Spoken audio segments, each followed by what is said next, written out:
మనం మొట్టమొదట మనం ఒక మార్గాన్ని పెట్టుకున్నప్పుడు, ఒక వీధిని పెట్టుకున్నప్పుడు, అది ఆ వీధి డైరెక్ట్‌గా మన ఇంటికి వచ్చి కొడుతుందనుకోండి. అంటే ప్రవాహము అంటాము దాన్ని. అవును. ఫోర్స్. హ్మ్. హ్మ్. ఫోర్స్. అంటే ఒక లారీ దాని మీద ప్రయాణం చేస్తుంది. హ్మ్. ఆ వీధిలో. డైరెక్ట్‌గా మన ఇంటితోటి ఆగిపోతుంది రోడ్డు. ఓకే. ఇంటి మీదకొచ్చి. హ్మ్. ఆ లారీ బ్రేక్ పడలేదు. అప్పుడు వెళ్ళిపోయి యాక్సిడెంట్ అయితది. యాక్సిడెంట్ అవుతుంది.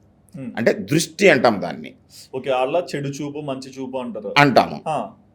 అలా కాకుండా ఆ ఇంటి ముందు ఒక రోడ్డు ఉంది. ఇలా క్రాస్ రోడ్డు. హ్మ్.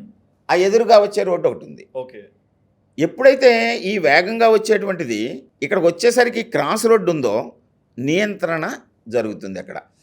అటో ఇటో వెళ్ళిపోవచ్చు. వెళ్ళిపోవడానికి మార్గం ఉంది. అవును. అవునా? హ్మ్. అక్కడికి వచ్చేసరికి స్పీడు ఆగట్లేదు. అప్పుడు టర్నింగ్ కొడతాడు ఇలాగ. అవును. ఆ వీధిలోకి వెళ్ళిపోతాడు. ఆ ప్రవాహ వేగం పక్కకు పోతుంది. అందువలన ఈ వీధి పోటు అనేటువంటిది దాన్ని సోల అంటారు. వీధి సోల అంటారు.